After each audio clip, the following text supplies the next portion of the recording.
Салам косметичилери, силер менен кайрадан Элдин Сыймыгы. Биздин бүгүнкү сабак практика болот. Мурунку темада тамырларды өткөнбүз, анда эмесе баштадык.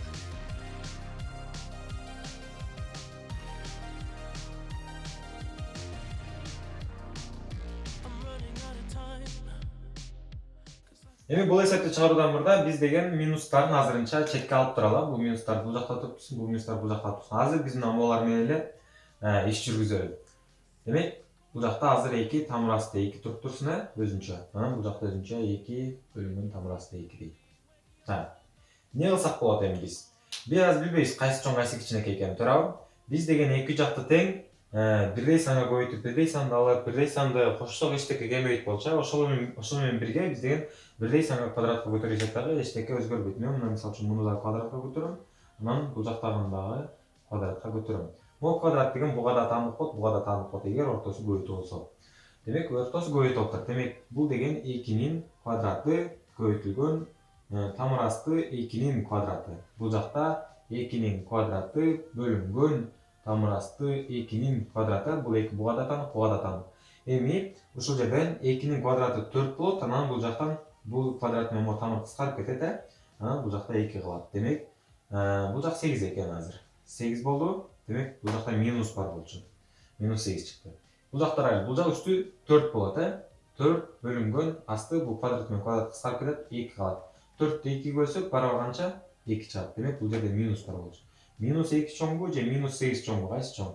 Албетте минус 2 чоң. Демек, жообу Б варианты туура болуп эсептелет. Кийинки эсепке өттүк. Демек, бул эсепте x дейт. Бирден чоң болуш керек экен. Демек, бирден чоң кайсы сандар бар эле? Албетте, x кетет бирден чоң. Ошонун кичинекейин алайын, 2-ни алайын. 2-ни койсом, азыр x-ка 2-ни койсом, бирден чоң болуп турабы? Демек, макул. Буяка да 2-ни коюшум керек, анда могу x-ка да 2-ни коюшум керек. Демек, 2 квадраты могу жерге жаздым. Анан плюс 1 тамыр асты экен баары тең.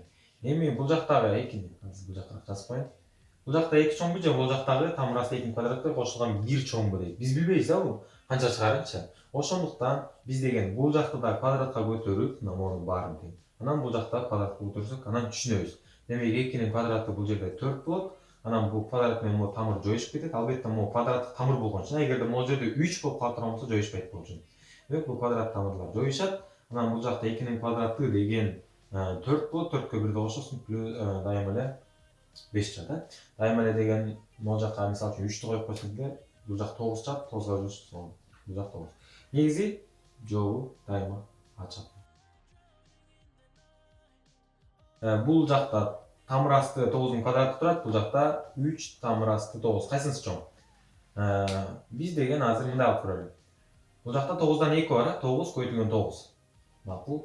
Ушунун бирөөсү чыгып кетет. Демек, могу квадрат менен кыскарып кетет да 9 калат. Бул жактан эмне болуп калат?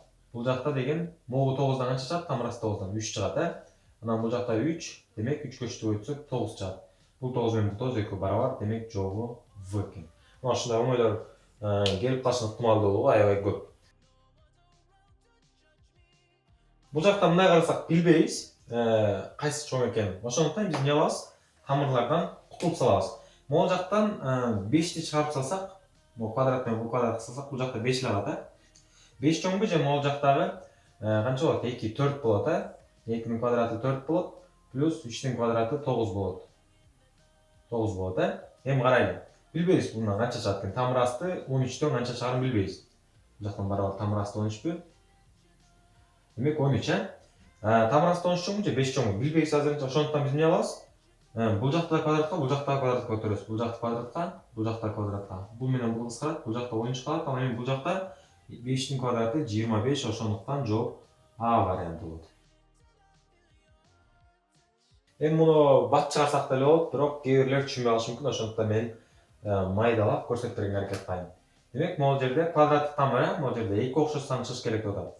Бирок бул жакта канча турат? Минус 3, ушундан көбөйтүлгөн 4 жолу болуп атат, Минус 3төн 4 жолу көбөйтөт экенбиз.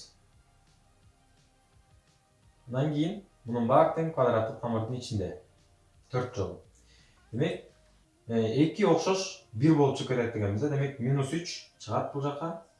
Минус 3 чыкты. Анан дагы бир минус 3 чыгат бул жакка.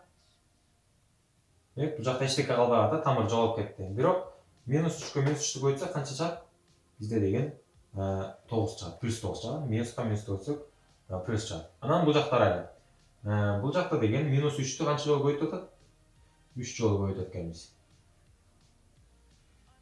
Анан баары тең эмне тамырда? Кубтук тамырда экен. Демек бул жакта айтып атат. 3 окшош пара 1 болуп чыгыш керек дейт, мында жалгыз болуп. Бул жакта 2 окшош пара жалгыз болуп чыгып атканда, 2 буга жалгыз болду, бул 2 буга жалгыз болду. Эми бул жактан 3 жалгыз болуп чыгыш керек болот. Демек эмне? Минус 3 чыгыш керек да. Болду, бул жактан эми салыштырасыңар. Демек А варианты чоң деп белгилеп коесуңар. Эми тамырасы 20 экен бул жактан, тамырасы 40тан тамырасы 10ду кемит дейт. Бирок биз кемите албайбыз. Себеби бул экөө эки башка сан. Анан кийин тамырдан да чыкпайт экен булар, ошондуктан эмне алабыз? Бул мындай да, x жана y деген сыяктуу эле да, x'тан y кемит деген сыяктуу эле да. Бул ошойдон кемитилбей кала берет да. Муну деген биз деген x кемитилген x деген сыяктуу бир алып келе алыш керек ушундай жолгочу. Демек, могул тамырасты 40 дегенди майдалаш керек. Бул деген 4 көбөйтүлгөн 10го барабар турабы? Тамырасты 44 көбөйтүлгөн 10го барабар. Анан могул жерде 4 канча болуп чыгып кетет? 4 деген 2 болуп чыгып кетет. Анан канча калды? Тамырасты 10 калып калды бул жакта. Могул 2 чыгып кетти. 4 2 болуп чыгып кетти. Анан минус тамырасты 10. Биз деген мындай форматка алып келе болот да, мына 2x минус x деген сыяктуучу. Демек 2x'тан 1x деген битсек жөнүндө x калат, а? Демек 2 тамырасты 10дон кемитебиз 10ду, анда жөн гана тамырасты 10 калат. А бул жакта тамырасты 20 бар болчу. Ошондо кайсы чоң экенин өзүңөр билесиңер, эми квадратка көтөрүп эки жагын тең билип алсаңар, муну менен бул кетет, бул менен бул кетет, анан 20 10 калат. Демек, жол Б варианты. Бул учурда эмне кылсак болот? Биз деген мурун кыскача көбөйтүү формулаларды өткөнбүз, ошондой алып чыгара алсак болот бул жакта, бирок анын бул жакта колдонуштун кажети жок. Могул жакка байкасак, могул деген 2 тамырасты 11 дейт. Демек, бул эмне деген сөз? Тамырасты 11, кошулган тамырасты 11 да турабы? Демек, 1 тамырасты 11, 1 тамырасты 11, 2 тамырасты 11 болуп чыгат. Бул жакта тамырасты 11 турат, плюс тамырасты 5 деп турат. Эми бул жактан окшош санды, бул жактан окшош санды кемитсем, эчтеке өзгөрбөйт. Ошондуктан мен бул жакта минус тамырасты 11 кемитем, бул жактан минус тамырасты 11 кемитем. Бул менен бул жоюшат, бул менен бул жоюшат. Бул жакта тамырасты 5 калат, бул жакта тамырасты 11 калат. Анан 2-ни тең квадратка көтөрөсүңөр, бул менен бул кыскарат, бул менен бул кыскарат, анан 11 менен 5 калды. Демек, жообу А деп туруп, бат эле чыгарып коесуңар ушинтип. Муну дагы аябай бат иштөөнүн жолдору бар. Ортолор көбөйтүп турат, байкасак. Эми ушунун баарын тең квадратка көтөрөйүн. Анан муну дагы квадратка көтөрөйүн. Бул жактан Б вариантынан 25 чыгат. Бул жактан эмне болот? Могул квадрат буга да тиешелүү, бул квадрат буга да тиешелүү, бул квадрат мына буга да тиешелүү. Демек, азыр деген тамырасты 2-нин квадраты көбөйтүлгөн тамырасты 3-түн квадраты көбөйтүлгөн тамырасты 4-түн квадраты. Негизи мен ар бирин детально жазып чыгып атам. Бирок иштеп атканда булар жазбай эле баарыбыздын мээбизде болот да, ошонун баары чыгып аткан сарп деп. Демек, мен болгону кээ бир балдарга түшүндүрүш үчүн да ушинтип майдалап жазып атам. Бул менен бул кетет, 2 менен бул тамырасы кетет, бул менен бул кетет. Демек, эмне болду? 2 көбөйтүлгөн 3 көбөйтүлгөн 4, Демек, бул болсо 6 болот, 2-ни 3 көбөйтсөк 6 болот, 6-ны 4 көбөйтсөк 24 болот, Демек, 24 чыкты А варианты. Бул жактан эмне болду? 25 болчу, демек, Б варианты чоң экен. Мына ошентип эле бат эле чыгарып койсуң. Кийин кесип көттүк анда. Бул жактан x канча дейт, x канча. Демек, муну минтип ойлонуш керек бул эсепте. Кайсы сан тамыр астында 8 болуп чыгат деп. Демек, тамыр астында кайсы сан 8 болуп чыгат.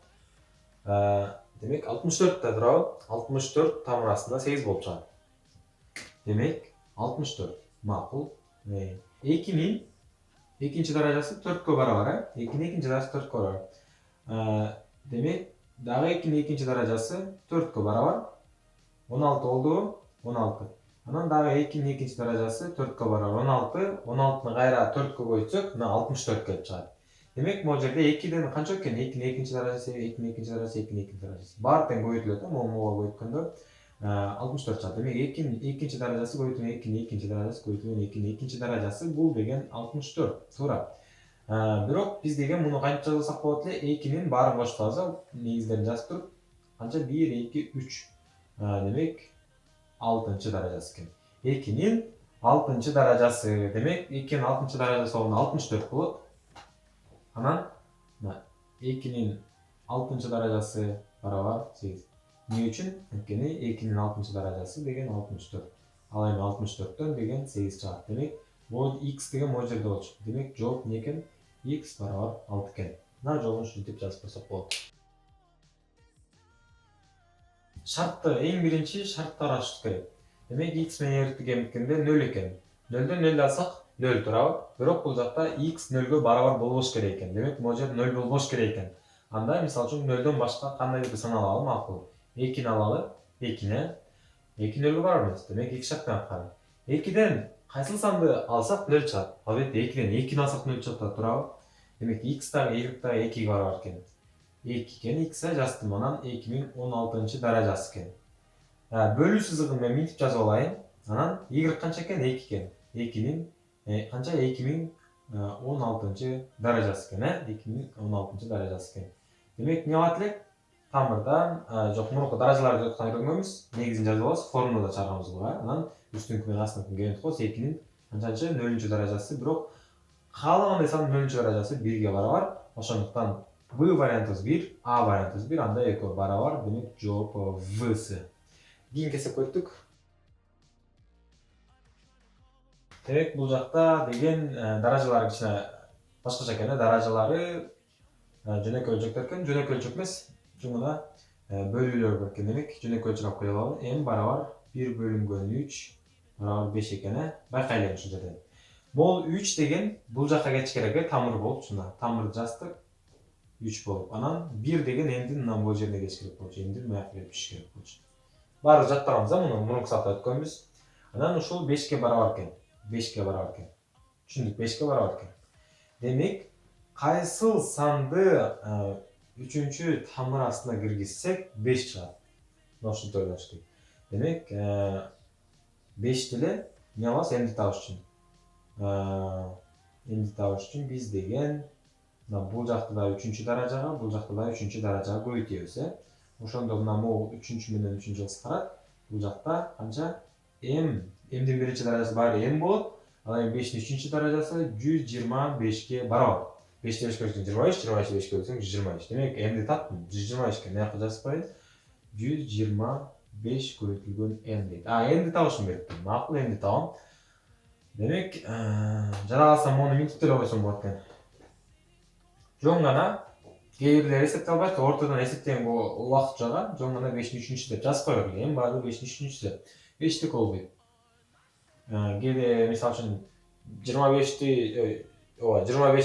5ке көбөйтө албаган учурлар болот. Эми мамча түрүндө көбөйтсөк болот, бирок бизге убакыт керек болуп калат, ошондуктан ошондой эле жазып койдук. Бул жерден деген азыр биз бул жерден ката кетиптирмин. Бул жер 2. 2. Демек, эми иштей берели. N барабар кайсы барабар? -1 бөлүнгөн 2 дейин, барабар 5 болсун дейли. Бул даража коюп атканда минустун үстүнө караткыла. Аябай бул керектүү болот. Демек, 2 деген бул жакка эмне болуп кетет? Жон гана квадраттык тамыр. 2'ни жазсак болот, жазбай койсок болот бул жерге. Ал эми мдин канчанчысы? -1 даражасы астына бул астына, бул бияка кетет, бул жака кетет астына. Демек, барабар 5 экен бул. Анда могу -1 даража деген бул кандай эле 1 бөлүнгөн мдин плюс 1 даражасы. 1ди жазбай эле коеюн. Андан тамыр асты барабар экен 5ке. Демек, мындай кылалы. Могу санды табыш үчүн биз деген бул жакта квадратка көтөрөлү. Эч өзгөрбөйт, бул менен бул кыскарат. 1 бөлүнгөн n дейт барабар 5'тин квадраты канча? 25. Ал эми 25'ти 1ге бөлсөк, эчтеке өзгөрбөйт, Любой санды 1ге бөлсөк баары ошол бойдон. Анан nди таап алабыз ушул жерден. Мынтип туруп. N көбөйтүлгөн 25 барабар 1ге экен. Ал эми nди табыш үчүн барабар 1 бөлүнгөн 25 экен. Көрдүңөрбү? Мына бул жакта nди табыш үчүн эмне алабыз? 1'дин астына 23 чыгып салабыз. Демек, 1 бөлүнгөн 25. Анда алып барам. Көбөйтүлгөн 1 бөлүнгөн 25. Демек, көбөйтүлгөндө бул үстүнкү сан эле көбөйтүлүп кетет, барабар 5'тин 3-чү даражасы бөлүнгөн бул жакта 25, 5'тин 2-чи даражасы барабар. Демек, 5'ти жазабыз, анан 3'төн 2-ни кетебиз 1. Жол болсо, жооп жон гана 5 чыгат. Эгер дегенден жолу 5 чыкса, анда силер азаматсыңар, тамырларды жакшы үзүштүрүп аткан болосуңар. Бизде эки шарт бар экен. Биринчиси мындай, экинчиси мындай экен. Анан муну кантип теңдеп алып чыгара алабыз. 2x плюс 4 барабар 24 экен. Ал эми x'тарды сол жакка, сандарды оң жакка. Демек 24 жаздым. Бул плюс 4 бул жакка эмне болот? Минус 4 болуп келет. Барабар канча? 20 эле калат. 2x барабар 20, анда x да ошо эмне кылабыз? Бул жер көбөйтүү болуп калса. Албетте 20-нын астына 2-ни чөп салса, 20-ны 2-ге бөлсөк, бул деген 10-го барабар болот. 10. Демек x 10-го барабар экен. Анда коебуз ордуна x-ти бул жакка алып кетип койдук. 10 минус 6 бар тамыр ичинде. Же болбосо 10дон 6-ны алсак, тамыр асты канча калат? 4 калат. Ал эми тамыр асты 4төн бизден 2 чыгат. Мына жол ушундай. Кийинки эсепке өттүк. Эми бул эсепте биз деген бул менен муну барабарлаш үчүн биз деген мына тамырыбызды барабарлашыбыз керек, барабар кылып алышыбыз керек. Демек 24 деген мынакей, бул жерде кандайдыр бир тамыр турат, могу жерде тамырдык даража деп коелу. 8 көбөйтүлгөн 3, мына 24 деген 8 көбөйтүлгөн 3. Анан бул жакта жөн гана тамырдык даража белгиси бар. 3 деп турат. Бул жакта 3 бар экен, бул жакта 3 бар экен. Бирок бул жакта не жетишпей атат? 8 жетишпей атат. Бирок бизде бул жакта 2 бар экен. Анан айтканбыз. Биз мурунку сабактарда бул алдындагы сан бул жакка кириш үчүн бул жердеги сандан уруксат сураш керек болчу. Анан ал болсо уруксат алганда ушул даража көтөрүлүп туруп келет, Демек, бул 2 8 болуп кириш үчүн кайсыл даража көтөрүлүш керек? Демек, 3-чү даража көтөрүлүш керек туурабы? 2-нин 3-чү даражасы барабар 8 да. Анда могул жерге 3-чү даража сол киргенде бул жер 24 болот. Мынакей карайын. Бул жак 2 3-чү даражасы менен кирди дейли. 3 турат, бул жактан 8 болуп кирди. 2-нин 3-чү даражасы 8ге барабар да. Анан демек 3-чү даража болуп кирип атат, анда x не экен? Анда 3 да x. 3 да. Барабар 8-nin 3-чүсү, мына бул жерде 3, мынакей. Мына бар тең. Бул жакта 8 бар, 8 бар, 3 бар, 3 бар, 3, 3. Барабар бир. Демек x барабар жөн эле 3 экен. Эч кандай кыйналыштын кереги жок, да? Ушундай оңой эле. Так, эми биз деген муну кантип чыгарсак болот? Көп окуучулар бул тамырдын ичине баарын бул жакка киргизип салат, бирок андай кылган болбойт. Ал көбөйтүү болгон учурда гана. Бирок бул жерде кемитүү белгиси турат. Кошу кемитүү белгисинде андай кылбайбыз. Кошу кемитүү белгиси турса, биз деген бул жакта да бул жакта окшош тамыр алып келишибиз керек. Демек, 96 3-кө бөлүнөт экен, 96 6-га бөлүнөт. Биз мурунку сабакта өткөнбүз, плейлисттерден карасаңар табасыңар. 6-га бөлүнөбү же бөлүнбөйбү мынтип жөнүнө карай аласыз. Демек 6-га бөлүнүш үчүн бул сан 3-кө да бөлүнүш керек. Бул сан канча? 2-ге да бөлүнүш керек. Ал эми 3-кө бөлүнүш үчүн бул сан менен бул сандардын суммасы 3-кө бөлүнүш керек деген сабактар бар болчу бизде. Ошолорду карасаңар болот. Демек, бул сан азыр 6-га бөлүнөт. 96-ны 6-га бөлүп көрсөк канчадан тиет? Бул жакка бирден берем. 6 бул жак 3 болот, Анан бул жак 6 болот. Анан 6. Демек 16 көбөйтүлгөн 6 экен да. 96 деген 16 көбөйтүлгөн 6 экен. Анан тамыр астында экен минус белгиси тамыр асты 6 экен барабар. Макул. Анан 16дан бул жакта квадраттык тамыр, эмне болуш керек? 16дан канча чыгат? 16ден 4 көбөйтүлгөн 4, 16 анан көбөйтүлгөн 6 болуп турат бул жакта. Демек, ушул 2-4түн бирөөсү чыгып кетиш керек дагы, баары өчүш керек, Демек, бул жакка 4 чыгып кетет дагы, экөө өчтү, жалгыз пара бирөө чыгып кетти, анан тамырдан астында эмне калды? 6 эле калды, 6 эле калды. Анан бул жакта минус белгиси бар, анан бул жакта минус тамыр асты 6 бар, бул жерде барабар. Эми карайлы. Бул жакта минус тамыр асты 6 4, анан минус тамыр асты 6 дейт. Канча болот? Өзүң билесиң мына минус 4x минус x дейт. Мындай болот. Бул жагында плюс 4x плюс x деген сыяктуу эле, болгон белгилери башкача. Демек, плюс 5x болот, бул жакта минус 5x болот. Бул жерде эле ушундай. Минус 5 тамыр асты 6 болот. Түшүнүкпү? Мына жолу ушундай чарп болсо. Эгерде кийин ушул белгилерди жаттай элек болсо, милдеттүү түрдө жаттагыла. Анткени ортонун 50%-ын ушул белгилер чечип коет, Эми бул жактан баарыңар эле оңой эле эсептеп коет болушуңар керек. Бул 9 көбөйтүлгөн 9 деген 81 туурабы? Анан минус 9. Демек канча болот бул жерден? Бул жерден азыр 9 чыгып кетет туурабы? 9 чыгып кетет. Экөөнүн бирөөсү болуп чыгып кетет. Анан бул жактан канча болуп чыгып кетет? Бул деген 9 деген 3 көбөйтүлгөн 3пү? 3 көбөйтүлгөн 3. Анан бул 3түн бирөөсү чыгып кетет.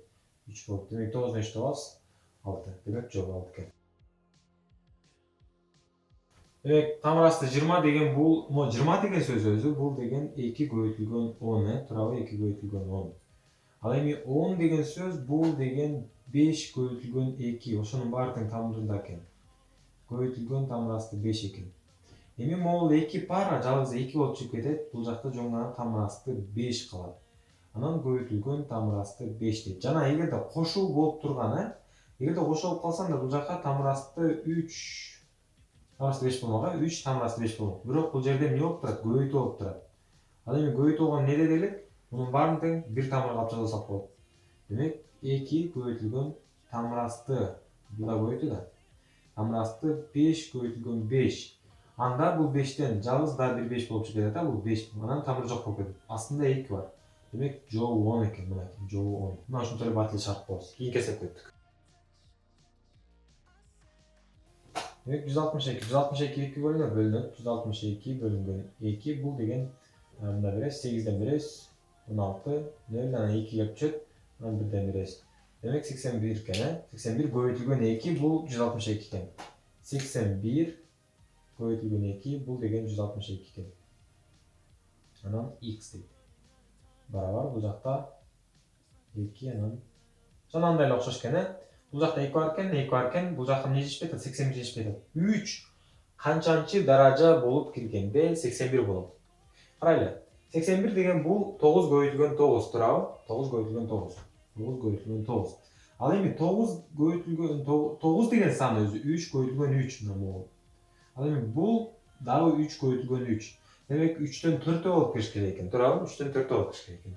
Анда бул деген бул жактан x-дан урсастырайт, анан бул жакка кирет. Демек 3түн канчанчысы болуп кетет? 3түн 4-нчүсү болуп кетет. Анда бул жер эмне болот?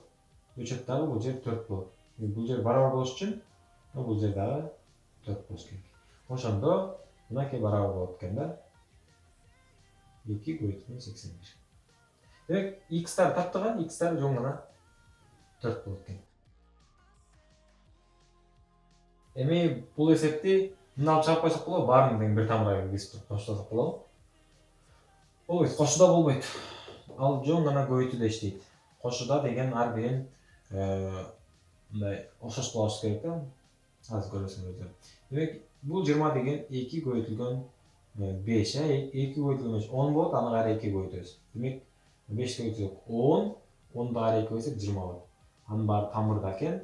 Анан тамырдан эмне болуп чыгып кетет? Могу 2 жалгыз 2 болуп чыгып кетет. 2 тамырасты 5 көбөйтүлөт бул жак. Могу 20 деген. Плюс 45 деген бул деген 9 көбөйтүлгөн 5, 9 көбөйтүлгөн 5. Ал эми бул 9 деген 3 көбөйтүлгөн 3. Макул. Бул 2 3 жалгыз 3 болуп чыгып кетет. Анан тамырасында 5 калат. Плюс макул дейли. Анан бул жакта да эмне бар экен? 80. 80 деген 8 көбөйтүлгөн 10. Ал эми 8 деген сөз бул деген 2 көбөйтүлгөн 2 көбөйтүлгөн 2. Ал эми 10 деген сөз 5 көбөйтүлгөн 2. Тамырасы экен. Бул 2 пара жалгыз 2 болуп чыгат, мо 2. Анан бул мо 2 менен 2, бул 2 да жалгыз 2 болуп чыгат да, биякта эмне калат? Жалгыз 5 калат. Демек, бул жер 2 көбөйтүлгөн 2 4 көбөйтүлгөн калат. 4. Түшүндүкпү? Мынакей бул жактары 5 5 5 болду. Анан баарын кошуп коебуз. 4кө 3тү кошобуз, 7. Анан 8 9 экен. Демек, барабар 9 тамырасты 5. Мынакуга болуп алыштык. Демек, тамырасты 5тен 9 жолу экен.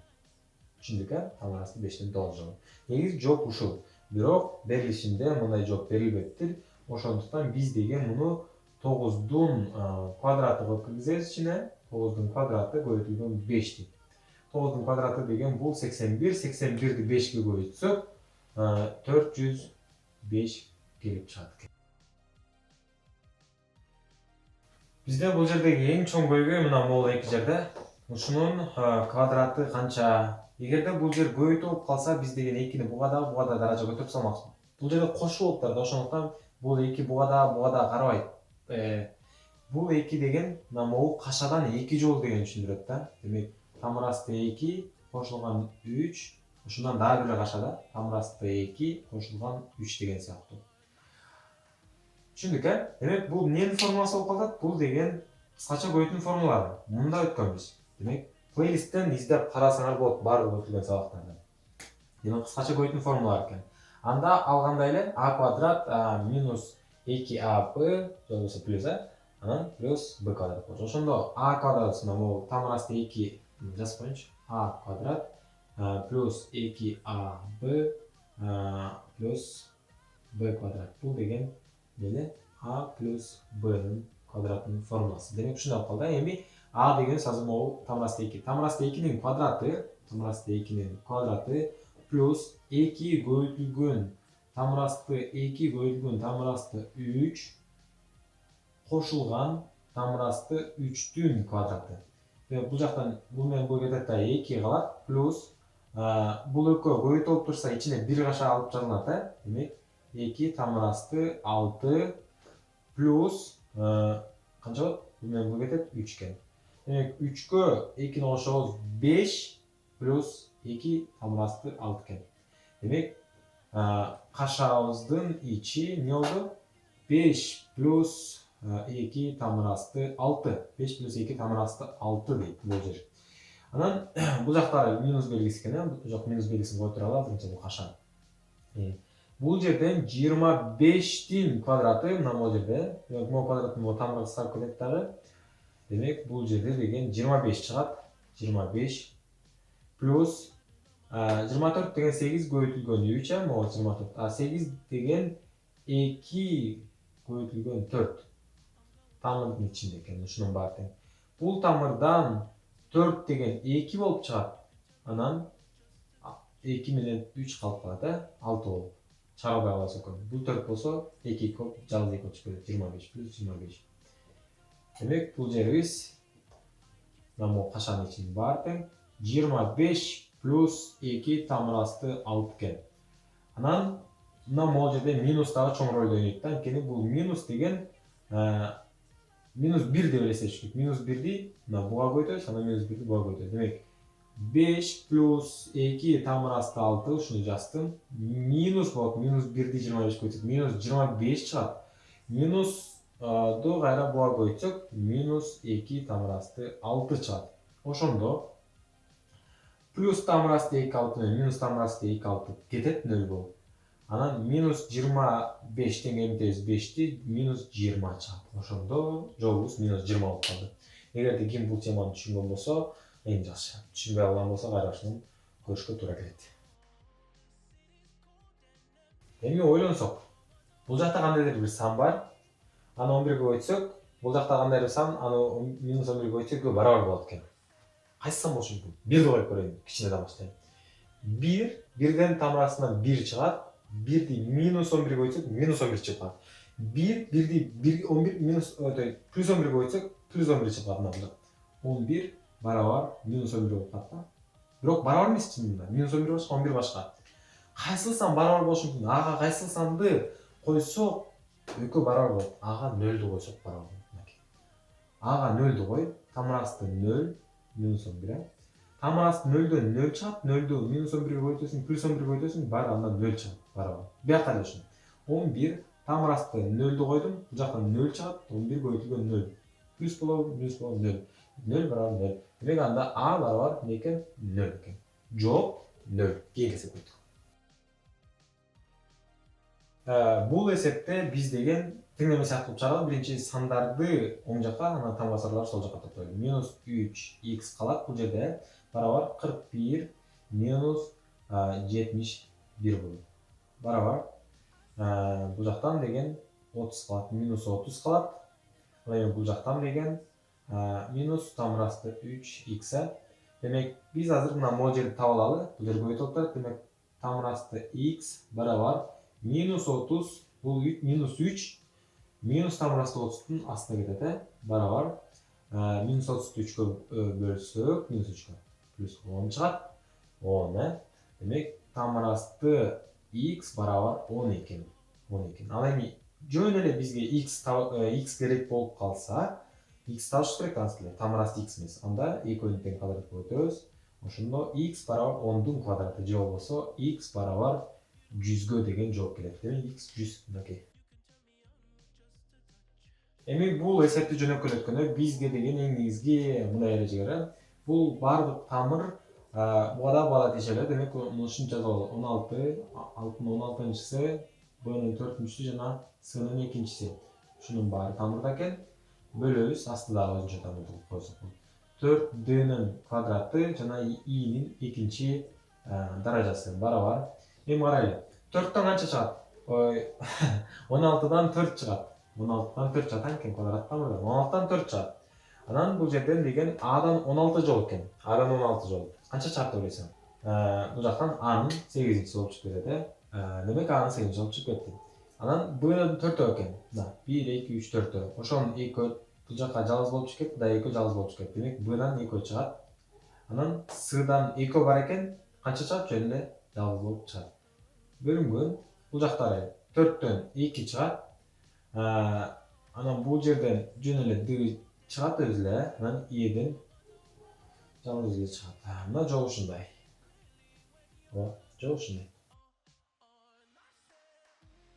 Аябай оор көрүнөт экен, бирок бизде мурунку билимдерибиз бар, ошолорду колдонуп туруп чыгарып кетсек болот. Демек,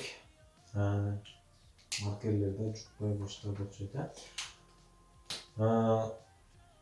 Бул минус 1 даража жөн гана бул санды айлантып кой деген сөз, Тамыр асты 25 үстүнө бөлүнгөн 1. Каалаган санды 1 койсо ошол эле сан чыгат, ошону тачтык албай койгон. Ал эми тамыр асты 25тен канча чыгат? Албетте, тамыр асты 25тен 5 чыгат. Демек, могул эсептин баары 5ке барабар экен. Көбөйтөбүз. Карайлы бул жерде. 1600 деген, 1600 ооба, 16 көбөйтүлгөн 100гө барабар. 16 100гө көбөйтсөк 1600 чыгат. Биз калькулятор колдонбош керек, азыр баарын тең жөн өзүбүздүн мээсине чыгыш керек. Демек 1600 100. Анан мунун баары некен? Тамырдын ичинде экен, T'нын 8-чиси бар албетте. Анан 16дан тамыр ичинде 16дан канча чыгып кетет? 4 чыгат, туурабы? Ал эми тамыр ичинен 100дөн 10 чыгат. Анан тамыр асты канча калды? 4түн 8-чиси калды. Демек 4төн 8 жолу бар экен. Демек ошонун жарымы чыгып кетет, жарым болуп чыгат. Демек 4түн канчанчысы калат? 4түн 4-чүсү болуп чыгат. Демек үстүндөгүлөрдүн баары тең чыкты монтип. 4 көбөйтүлгөн 10 40 тапкан, 4төн көбөйтсөк 40 болот, анан T'нын 4-чү даражасы экен. Демек үстүндөгү чыкты.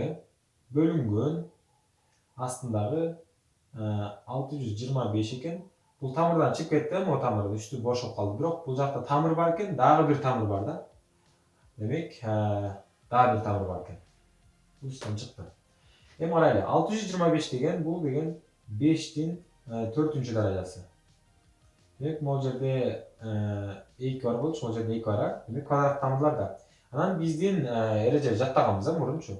Бул экөө жөн эле көбөйтүлүп бир тамыр болуп кетет. Демек 2нин 2-чи даражасы 4 болот. Демек 4 менен бул 4 кыскарып кетет. Жөн гана асты 5ке барабар болот экен, 5ке.